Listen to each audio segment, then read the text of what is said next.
नमस्कार दोस्तों, स्वागत है आपका चैनल संपूर्ण ज्ञान पर। दोस्तों, आज हम बात करेंगे कि वर्ष 2017 में अगर आप घर बना रहे हैं तो ये जानना कुछ बातें आपके लिए बेहद ज़रूरी रहती हैं। तो आइए दोस्तों जानते हैं कुछ इन बातों के बारे में। दोस्तों, जाहिर है कि स्वास्थ्य की दृष्टि से हवा और रोशनी की ज़रूरत होती ही है, इसीलिए ही वास्तु को शास्त्र का दर्जा दिया गया है। वास्तु के हिसाब से घर के निर्माण के लिए कुछ तय नियम होते हैं। नियम थोड़े लचीले होते हैं, इसमें आप अपनी सुविधा के हिसाब से थोड़ा बहुत हेर फेर भी कर सकते हैं। दोस्तों, सबसे पहले आती है घर की दिशा। घर का मुख्य द्वार सिर्फ पूर्व या उत्तर में होना चाहिए। हालांकि वास्तुशास्त्री मानते हैं कि घर का मुख्य द्वार चारों दिशाओं में से किसी एक दिशा में होना चाहिए।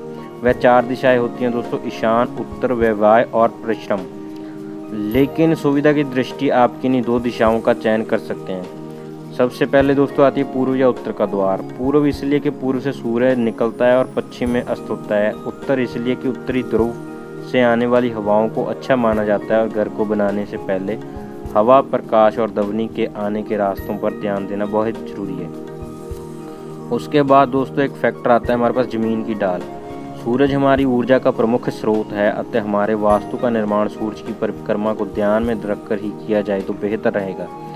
सूर्य के बाद चंद्र का असर इस धरती पर होता है, तो सूर्य और चंद्र की परिक्रमा के अनुसार ही धरती का मौसम संचालित होता है। दोस्तों, उत्तरी और दक्षिणी ध्रुव पृथ्वी को 2 केंद्र बिंदु हैं। उत्तरी ध्रुव जो आर्कटिक सागर कहलाता है, वहीं दक्षिणी ध्रुव जो ठोस धरती वाले अंटार्कटिका महाद्वीप के नाम से जाना जाता है।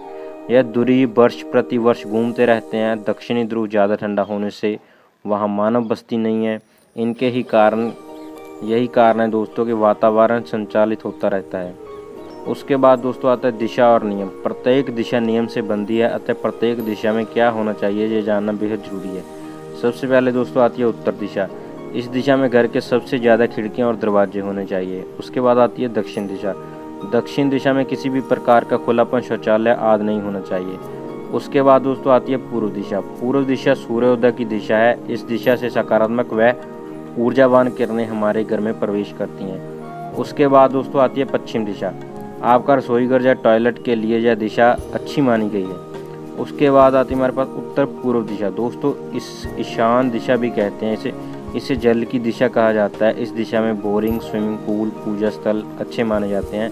इस दिशा में घर का दरवाजा हो तो सबसे अच्छा माना जाता है। उसके बाद दोस्तों आती है दक्षिण पूर्व दिशा। यह अग्नि तत्व की दिशा है। इस दिशा में गैस, बॉयलर, ट्रांसफार्मर के लिए ये बेहतर मानी गई है। उसके बाद दोस्तों आती है दक्षिण पश्चिम दिशा। इस दिशा को जो आपकी खिड़की, दरवाजे बिल्कुल ही नहीं होने चाहिए। घर के मुखिया का कमरा यहाँ बना सकते हैं, कैश काउंटर बना सकते हैं, मशीनें आदि आप इस दिशा में रख सकते हैं। उसके बाद दोस्तों आता है मेन हमारा जो होता है घर का आंगन। घर में आंगन नहीं है तो घर अधूरा है। घर के आगे और घर के पीछे छोटा ही सही पर आंगन जरूर होना चाहिए। इसके पीछे का दर्शन यह है कि बच्चों के लिए खुलापन मिले, आपके अपने लिए भी फैली धूप और खुली हवा के लिए कोई कोना चाहिए। तो पेड़ पौधों के लिए भी जगह होनी है, तो ये बहुत ही अच्छा रहता है घर के लिए। उसके बाद जो घर का इम्पोर्टेंट हमारा फैक्टर रहता है वो होता है पूजा घर।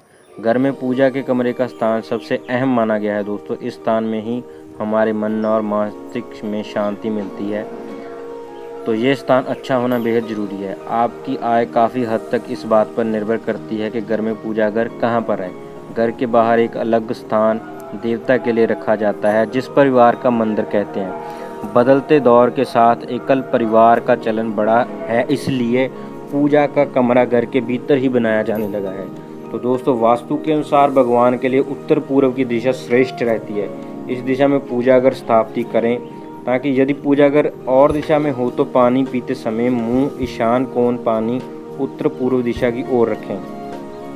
पूजा घर के ऊपर या नीचे की मंजिल पर शौचालय या रसोई घर बिल्कुल ही नहीं होना चाहिए, ना ही इनसे सटा हुआ। तो सीढ़ियों के नीचे पूजा का कमरा बिल्कुल ही नहीं तो बनाना चाहिए दोस्तों। यह हमेशा ग्राउंड फ्लोर पर होना चाहिए, तय खाने में नहीं होना चाहिए दोस्तों। उसके बाद आता है हमारा शयन कक्ष। तो दोस्तों, शयन कक्ष अर्थात बेडरूम हमारे निवास स्थान की सबसे महत्वपूर्ण जगह रहती है। इसका सुकून और शांति भरा होना बेहद ज़रूरी है।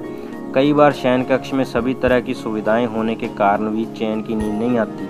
तो दोस्तों, कोई टेंशन नहीं है, फिर भी जो चैन की नींद आपको आ सकती है अगर आपका घर का शयन कक्ष है जो बिल्कुल सही दिशा में बनाएं और रूल असूल के अनुसार उसका पूरी तरह से ध्यान रखें। तो दोस्तों कई बार शयन कक्ष में सभी तरह की सुविधाएं जैसे कि मैंने आपको बताया कि वो होती हैं, परंतु नींद नहीं आती है। तो जो मुख्य शयन कक्ष होता है जिसे मास्टर बेडरूम भी कहा जाता है, घर के दक्षिण पश्चिम या उत्तर पश्चिम की ओर होना चाहिए। अगर घर में मकान की ऊपरी मंजिल है तो मास्टर ऊपरी मंजिल के दक्षिण पश्चिम कोने में होना चाहिए। तो दोस्तों शयन कक्ष में सोते समय हमेशा सिर दीवार से सटाकर सोना चाहिए।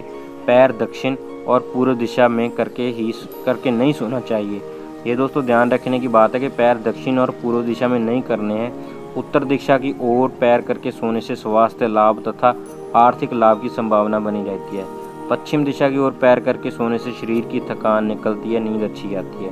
तो दोस्तों अब हम आपको बताएंगे कुछ विशेष टिप्स। नल से यदि पानी टपक रहा है तो उसे बंद करने की व्यवस्था तुरंत करनी चाहिए। जिनके घर में जल की निकासी दक्षिण अथवा पश्चिम दिशा में नहीं होनी चाहिए। उत्तर एवं पूर्व दिशा में जल की निकासी को शुभ माना जाता है। जल संग्रह का स्थान ईशान कोण में को बनाएं ताकि आपके घर में सुख समृद्धि रहे। बिस्तर के सामने आईना कतई नहीं लगाना चाहिए ताकि जो आपकी रिफ्लेक्शन है वो वापस आपके बिस्तर पर ना आए और सकारात्मक एनर्जी घर में फैलती रहे। उसके बाद दोस्तों शयन कक्ष के दरवाजे के सामने पलंग कभी नहीं लगाना चाहिए। उसके बाद सोने के कमरे में दोस्तों धार्मिक चित्र ना लगाएं। ये बेहद ही इंपॉर्टेंट टिप है कि धार्मिक चित्र नहीं लगाने चाहिए सोने के कमरे में स्पेशली। उसके बाद दोस्तों पलंग का आकार चौकोर ही रखना चाहिए, गोल नहीं रखना चाहिए। जो चौकोर हो तो आपके घर में सुख समृद्धि फैलती है। उसके बाद दोस्तों सोते हुए नीले रंग की रोशनी का प्रयोग करना चाहिए हमेशा ही। तो दोस्तों ये थे कुछ घर बनाने के टिप्स और घर में जो सुख समृद्धि फैलाते हैं, आपको धन दौलत से भरपूर करते हैं, आपकी खुशियाँ बढ़ाते हैं, ऐसे कुछ टिप्स। तो इन सब टिप्स के साथ जुड़े रहने के लिए आप दोस्तों सब्सक्राइब कर सकते हैं मेरा चैनल संपूर्ण ज्ञान। धन्यवाद दोस्तों।